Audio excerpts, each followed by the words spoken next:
Hoje desejamos falar, poder assentar, sobre apropriando-se dos benefícios da redenção. Alguém conta que um determinado homem precisava fazer uma viagem e essa viagem deveria ser feita de navio, e aquele homem perguntou o preço da passagem e, como ele tinha pressa, ele comprou aquela passagem que era cara e ele ficou sem dinheiro para custear a viagem de uma semana. E durante o dia, naquele navio, ele via as pessoas se alimentando muito bem e ele ficava observando, e como ele não tinha dinheiro, ele não tinha o atrevimento de se servir também. Durante a noite ele esperava os funcionários do navio colocarem os restos de comida no lixo, e quando os funcionários iam dormir, ele então matava a sua fome. A viagem estava próxima de terminar e um certo dia ele estava tão faminto e comeu bastante e acabou adormecendo. E quando ele acordou, estava lá e foi surpreendido por um funcionário do navio, e o funcionário quis saber por que ele estava fazendo aquilo, por que ele estava comendo o resto de comida. E ele então explicou: eu comprei o bilhete, eu comprei a passagem, mas paguei o valor que tinha, mas era o último dinheiro que eu tinha. Então, como eu não tenho dinheiro para comprar a comida, eu tenho que me valer dos restos que são colocados no lixo. E o funcionário disse: olha, o senhor lamento, o seu sofrimento foi completamente desnecessário, porque quando o senhor comprou esse bilhete, tudo que o senhor vê as pessoas comendo, o senhor teria direito a comer também. Nós contamos essa história porque algumas pessoas vivem o Evangelho e não se apropriam dos benefícios que a redenção de Jesus Cristo na cruz nos traz. Tem um hino que diz assim: tudo que Jesus conquistou na cruz é direito nosso, é nossa herança. Paulo mostra que a mensagem central do Evangelho do Novo Testamento, aqui no capítulo 15, ele diz que o principal fato do Evangelho, ele diz, é que o evento principal é que Cristo morreu, e a consequência e a razão dele ter morrido foi pelos nossos pecados.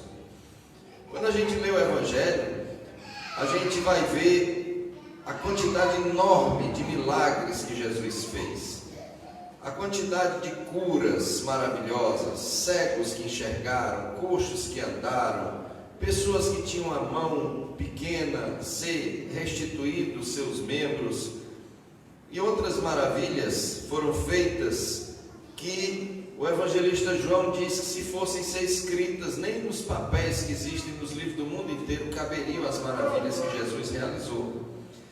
Jesus nos deixou o exemplo de uma vida de oração e de submissão a Deus.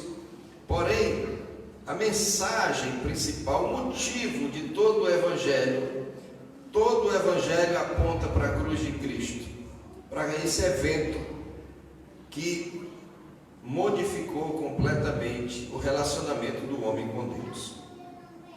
O maior propósito de Jesus nascer, nós vamos ver aí no Evangelho de Jesus Cristo, segundo escreveu Mateus, capítulo 1, versículo 21, quando foi anunciado o nascimento de Jesus, foi dito pelo anjo assim, a José: ela, Maria, dará à luz um filho, e tu lhe porás o nome de Jesus, porque ele salvará o seu povo dos pecados deles. Portanto, o propósito da vinda de Jesus foi justamente nos salvar dos nossos pecados. E é muito comum a gente ver as religiões funcionarem onde os adeptos oferecem sacrifícios para apaziguar as divindades. Muito conhecida a história de Jonas.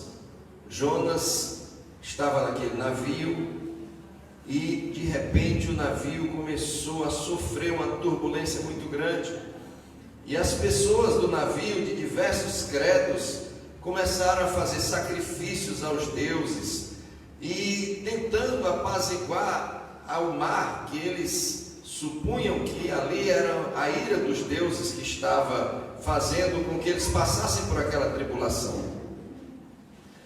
A gente vai ver Paulo no Areópago, e o Areópago era um lugar onde existiam vários altares, cada altar dedicado a um deus diferente, porque se não chovesse, eles apresentariam um sacrifício para um determinado deus. Se chovesse demais, apresentariam um sacrifício a outro deus. E para que nenhum deus se queixasse de não estar representado, eles fizeram um altar dizendo assim: ao Deus desconhecido. Então, é muito comum as religiões e os seus adeptos oferecerem sacrifícios para apaziguar a divindade, mas em nenhum caso o homem poderia satisfazer as exigências do Deus de Abraão, de Isaac e de Jacó. A justiça de Deus jamais seria alcançada pelos homens. E assim, por essa razão, porque não havia outro meio, foi por isso que Jesus se entregou à morte pelos nossos pecados. E aí nós vamos ver o profeta Isaías nos trazendo uma coisa extraordinária. No capítulo 64 e o versículo de número 4, ele diz assim: desde a antiguidade ninguém ouviu, nem ouvido percebeu, e olho nenhum viu Deus além de ti, que trabalhe para aqueles que nele esperam.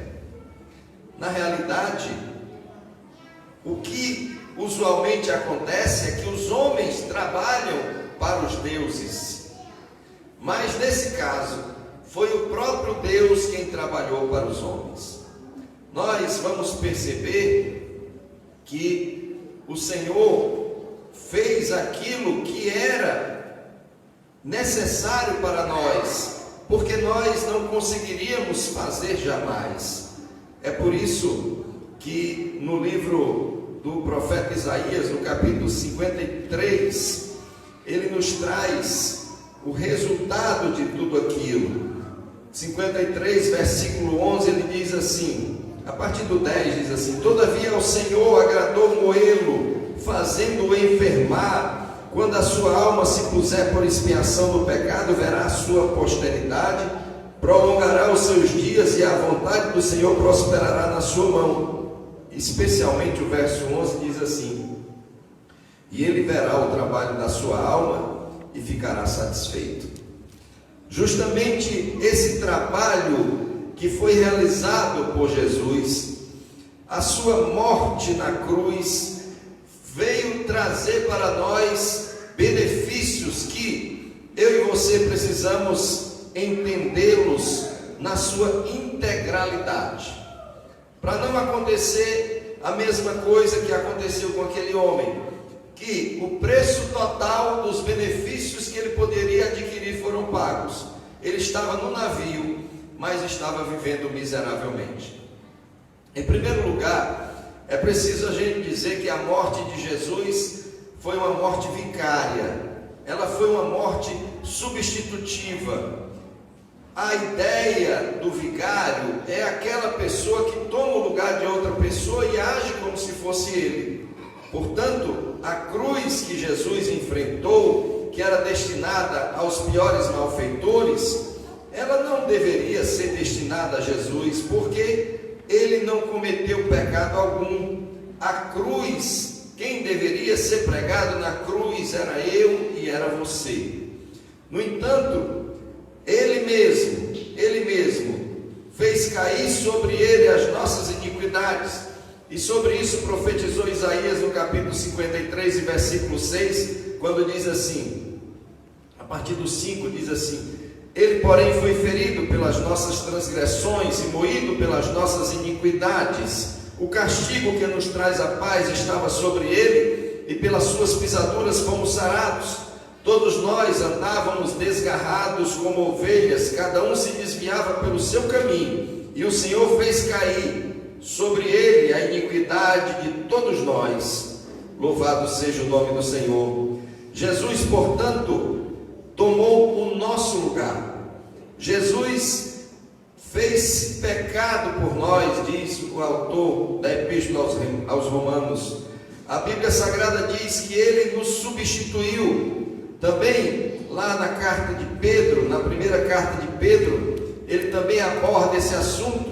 No capítulo 3 e versículo 18, Pedro diz assim: pois Cristo padeceu uma única vez pelos pecados, o justo pelos injustos, para levar-nos a Deus. Ele, na verdade, foi morto na carne, mas vivificado no Espírito. E ainda, na 1 de Pedro, capítulo 2 e versículo 24, ele diz: ele mesmo levou em seu corpo os nossos pecados sobre o madeiro, para que, mortos para o pecado, pudéssemos viver para a justiça. Pelas suas feridas fostes sarados.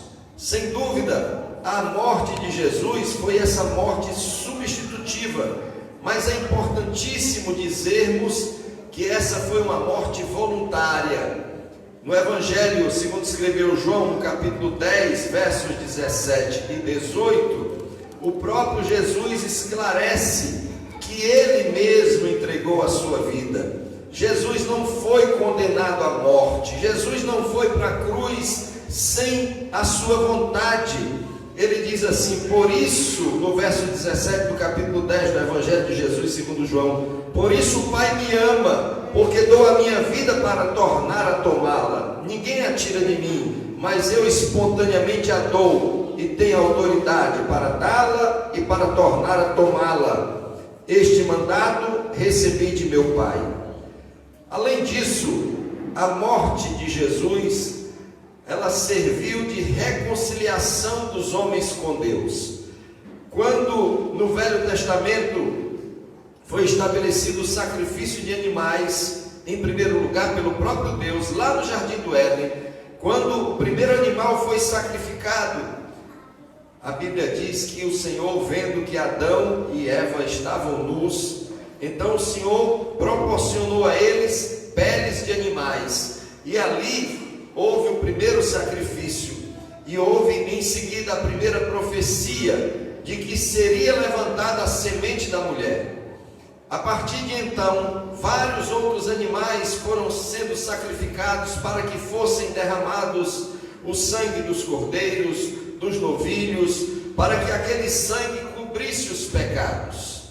E aí, cada vez que o sacerdote se colocava diante do templo do Senhor, ele apresentava sacrifícios primeiro por si mesmo e depois pelos pecados do povo.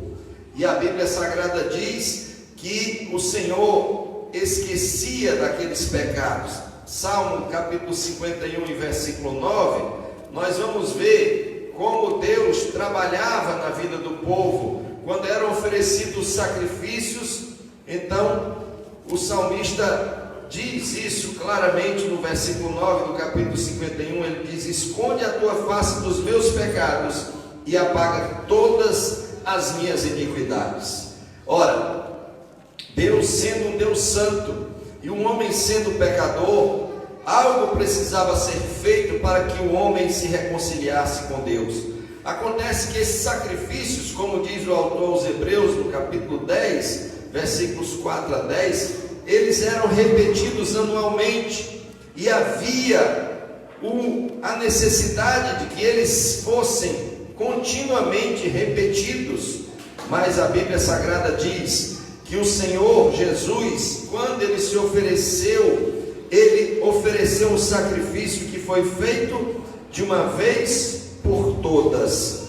Aqui no capítulo 10 e versículo 10 da carta aos Hebreus, diz assim: nessa vontade é que temos sido santificados pela oferta do corpo de Jesus Cristo, feita uma única vez por todos. Ora, além de ser um sacrifício vicário, além de ter sido uma reconciliação, a morte de Jesus foi também uma propiciação. Essa palavra propiciação significa fazer a paz, significa afastar a ira. Nós ouvimos lemos um certo escritor, diz que no Velho Testamento a palavra ira aparece 375 vezes, porque era realmente necessário oferecer sacrifícios a Deus para propiciar os pecados, para fazer paz. E o sacrifício de Jesus foi feito em nosso favor para termos paz com Deus. E o apóstolo Paulo diz: temos paz com Deus por nosso Senhor Jesus Cristo. Mas o que nós mais queremos destacar nessa noite é que o sacrifício de Jesus Cristo, ele foi um resgate, ele foi uma redenção. A Bíblia Sagrada diz, na carta aos Hebreus, capítulo 9, versículo 12, diz assim: e não por meio de sangue de bodes e bezerros, mas pelo seu próprio sangue entrou no Santo dos Santos, uma vez por todas, havendo obtido uma eterna redenção. Quando a gente fala em redenção aqui no Ceará, a gente lembra logo de uma cidade, e essa cidade se chama Redenção porque ali foram libertados os escravos em primeira mão aqui no Brasil. E justamente redenção significa comprar alguém e oferecer alforria. Então, quando Jó estava vivendo um momento de grande aflição, ele pugnou por mostrar que ele esperava que o Redentor dele vivia, alguém que iria tirá-lo daquela situação onde ele estava completamente escravo dos seus problemas, tinha perdido filhos, tinha perdido bens, tinha perdido saúde, tinha perdido posição social, tinha perdido autoestima, mas ele continuava crendo que o Redentor dele vivia e por fim se levantaria. Assim, a ideia de que Jesus Cristo nos conquistou eterna redenção é uma ideia que deve ser muito bem entendida por cada um de nós. Nós, diz a palavra de Deus, fomos comprados por bom preço, fomos comprados a preço de sangue. E Paulo, na carta aos Colossenses, no capítulo 1, versículos 13 e 14, ele diz assim: Jesus nos tirou do poder das trevas e nos transportou para o reino do Filho do seu amor, em quem temos a redenção pelo seu sangue, a saber, a remissão dos pecados. Igualmente, no capítulo 2, versos 14 e 15, ele diz: e havendo riscado o escrito de dívida que havia contra nós nas suas ordenanças, o qual nos era contrário, tirou do meio de nós, cravando-o na cruz. E tendo despojado os principados e as potestades, os expôs publicamente ao desprezo e triunfou sobre eles na cruz. A Bíblia mostra claramente que a redenção que Jesus conquistou para nós na cruz nos traz esses benefícios de nós sermos libertos. E essa liberdade, essa libertação, em primeiro lugar, a ideia de que nós éramos escravos do pecado e agora nós já somos libertos. Em primeiro lugar, é preciso dizer que nós somos libertos da maldição da lei. É isso que Paulo explica na carta aos Gálatas, no capítulo 3, versículo 13. Paulo diz textualmente que Cristo nos resgatou da maldição da lei, fazendo-se maldição por nós, pois está escrito: maldito todo aquele que for pendurado no madeiro. Então, a lei nos condenava à maldição e Jesus Cristo nos resgatou dessa maldição. Portanto, se alguém algum dia desejar amaldiçoar a sua vida por qualquer razão, lembre-se que nós fomos libertos de toda a maldição da lei. A Bíblia também mostra que nós fomos libertos também da própria lei, porque nós não somos mais obrigados a guardar a lei. No Novo Testamento, inclusive, na igreja da Galácia, os crentes da Galácia começaram a querer ser meio cristãos e meio judeus, querendo guardar a lei. Mas Paulo nos explica que essa não é uma imposição para nós. Ele diz assim: meus irmãos, também vós estáis mortos para a lei pelo corpo de Cristo, para que sejais de outro daquele que ressurgiu dentre os mortos, a fim de darmos frutos para Deus. Ou seja, a nossa identificação com Cristo, já que Ele foi o nosso substituto e Ele morreu em nosso lugar, portanto, a lei não tem poder sobre nós. Paulo esclarece ainda de forma mais explícita no verso 14 do capítulo 6 de Romanos. Ele diz assim: pois o pecado não terá domínio sobre vós, porque não estáis debaixo da lei, mas debaixo da graça. A Bíblia mostra que nós fomos libertos na cruz do poder do pecado.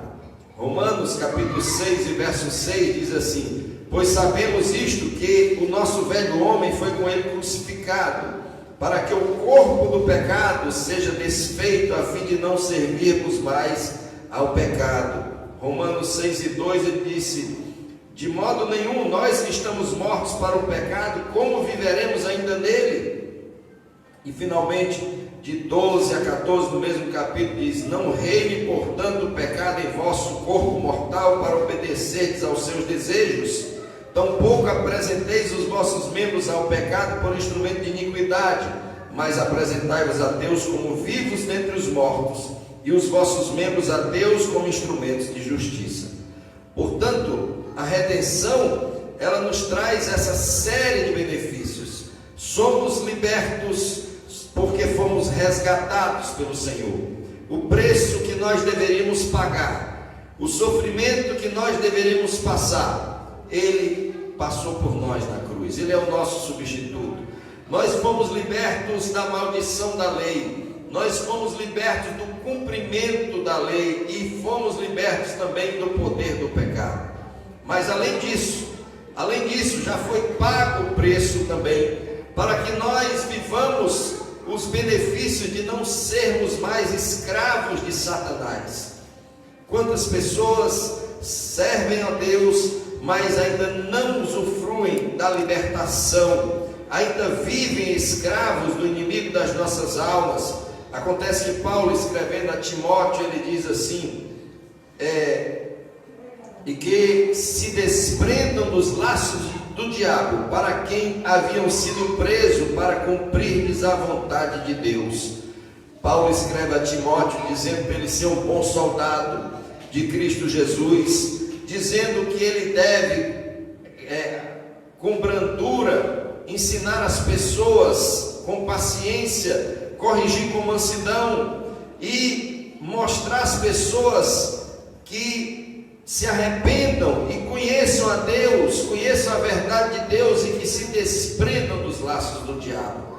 Nós, como sacerdotes do Senhor, devemos exortar as pessoas a se desprenderem dos laços do diabo. Quantas pessoas ainda vivem presas a laços do diabo, e nós somos instrumentos de Deus para que essas pessoas sejam libertas. Também na carta aos Hebreus, no capítulo de número 2, versos 14 e 15, está escrito: portanto, visto que os filhos participam da carne e do sangue, também ele participou das mesmas coisas, para que pela morte derrotasse o que tinha poder da morte, isto é, o diabo, e livrasse a todos os que com medo da morte estavam por toda a vida sujeitos à escravidão. Jesus, ele na cruz, ele foi para aquele sacrifício, não como um ser super especial, no sentido de que fosse um extraterrestre ou um ser somente celestial, mas o autor aos Hebreus nos diz assim: portanto, visto que os filhos participam da carne e do sangue, também ele participou das mesmas coisas, para que pela morte derrotasse o que tinha o poder da morte, isto é, o diabo, e livrasse a todos os que com medo da morte estavam por toda a vida sujeitos à escravidão. Quantas pessoas estão escravas do inimigo das nossas almas? Tem gente que acorda e aí quando ele olha no espelho, ao invés dele pensar o que ele vai fazer de bom, ele fica com medo do que o inimigo das nossas almas pode fazer contra a vida dele. Se nós nos apropriarmos dos benefícios da redenção, pelo fato de Jesus Cristo ter morrido por nós, nós não precisamos mais ficar com medo, sujeitos à escravidão, com medo da morte, com medo do diabo, porque Jesus já nos conquistou o direito de nós sermos mais do que vencedores. Louvado seja o nome do Senhor. Mas para que nós não sejamos tão extensos, em Gálatas capítulo 1 e versículo 4, nós vamos ver o que Paulo mostra para aqueles crentes da Galácia que estavam ainda sendo seduzidos para, ao invés de se apropriarem completamente da redenção conquistada por Jesus na cruz, eles ainda estavam pensando em viver uma vida ainda ligada às prescrições da lei. E Paulo diz assim, capítulo 1, versos 3 e 4: graça e paz a vós outros da parte de Deus nosso Pai e de nosso Senhor Jesus Cristo, o qual se deu a si mesmo por nossos pecados, para nos livrar do presente século mau, segundo a vontade de Deus nosso Pai. Portanto, o Senhor, quando Ele foi para a cruz, Ele foi para livrar-nos dos nossos pecados e para nos livrar do presente século mau, das influências do mundo, para que nós não sejamos levados por todo o vento de doutrina, e lembrando sempre que não há mais condenação para aqueles que estão em Cristo Jesus. Louvado seja o nome do Senhor. Para finalizarmos, Romanos capítulo 8 e versículo 23, Paulo diz assim: não é só ela, mas nós mesmos que temos por primeiros frutos do Espírito, também gememos interiormente. Paulo mostra-nos claramente que nós estamos aguardando a redenção do nosso corpo. Ele diz: não é só ela, mas nós mesmos que temos os primeiros frutos do Espírito, também gememos interiormente, aguardando a adoção, a saber, a redenção do nosso corpo. Se no presente momento nós ainda estamos usufruindo pouco da graça do Senhor e pouco daquilo que Jesus conquistou por nós na cruz, nós devemos nos esforçar e buscar mais a Deus, porque sabemos que ela só será usufruída completamente quando finalmente nós recebermos a volta do Senhor. Mas enquanto nós estamos aqui, nós precisamos sempre nos lembrar e nos apropriarmos dessas bênçãos que foram conquistadas por nós na cruz. Quando nós nos reunimos na ceia do Senhor, nós o fazemos justamente não para lembrar simplesmente de um evento do passado. Isso aí as pessoas vão fazer no 7 de setembro, isso aí as pessoas vão fazer nos aniversários dos viventes, isso aí as pessoas fazem até no aniversário de alguns mortos. Mas quando nós nos reunimos para celebrarmos a morte de Jesus, é porque ela tem uma representação especial. É para que nós não vivamos de acordo com as migalhas que o mundo nos quer dar. É para que nós não vivamos mais amaldiçoados pela lei, escravizados pela lei. Nós não vivamos mais escravos do pecado, nem do inimigo das nossas almas, e nem estejamos sujeitos a todos os males desse mundo. Lucas capítulo 21 e versículo 28, a palavra de Deus nos mostra que o Senhor vem resgatar a sua igreja, Ele vem buscar o seu povo. Capítulo 21, versículo 28 diz assim: quando estas coisas começarem a acontecer, olhai para cima e levantai as vossas cabeças, porque a vossa redenção está próxima. O Senhor fala no sermão profético sobre a nossa redenção definitiva, quando então nós não passaremos mais essas dificuldades que nós temos que passar nos dias atuais. Cada um de nós, por mais que nós nos apropriemos dos benefícios da cruz, ainda que nós teremos tribulação, mas haverá um dia em que nós estaremos sendo redimidos completamente, estaremos livres de todo choro, de toda dor, de toda aflição. E por isso a Bíblia diz: vigiai em todo o tempo e orai, para que sejais considerados dignos de escapar todas estas coisas e estar em pé diante do Filho do Homem. É isso que o Senhor espera de nós. Quando nós nos reunimos para celebrarmos a ceia do Senhor, é para que nós nos lembremos que Jesus conquistou na cruz benefícios especiais para nós, e nós não podemos viver usufruindo somente as migalhas que algumas pessoas vivem. Existem pessoas que são crentes há muitos anos, mas de vez em quando essas pessoas não se apercebem do que Jesus já conquistou para elas, e elas começam a virar escravas do inimigo, começam a virar escrava dos males deste mundo, começam a tentar viver de acordo com a lei, começam a receber maldições da lei. A Bíblia Sagrada nos mostra que tudo aquilo que Jesus conquistou para nós na cruz é direito nosso, é nossa herança. Nós precisamos nos apropriar das bênçãos da redenção. E sem dúvida nenhuma, o conhecimento de Deus será a chave para nós cada dia vivermos uma vida mais integralmente abençoada. Aquele homem que nós contamos a história, ele pagou o preço, né? Ele tinha um ingresso. Eu tenho um ingresso, você tem um ingresso.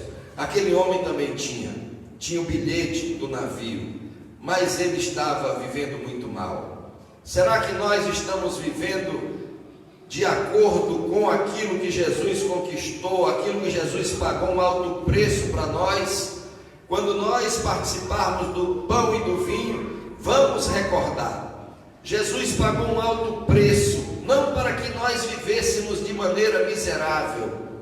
Jesus disse: eu vim para que vocês tenham vida, e uma vida abundante. Eu e você podemos ter uma vida muito abençoada. Eu e você podemos nos colocar diante de Deus e dizer: Senhor, o preço pela minha vida já foi pago. Então, Senhor, me ajuda a viver plenamente, a usufruir plenamente de tudo aquilo que o Senhor já conquistou por mim. Eu e você podemos, com certeza, glorificar muito mais a Deus, exaltar muito mais a Deus, na medida em que nós nos apropriarmos cada dia mais das bênçãos conquistadas na cruz, das bênçãos da redenção. Amém?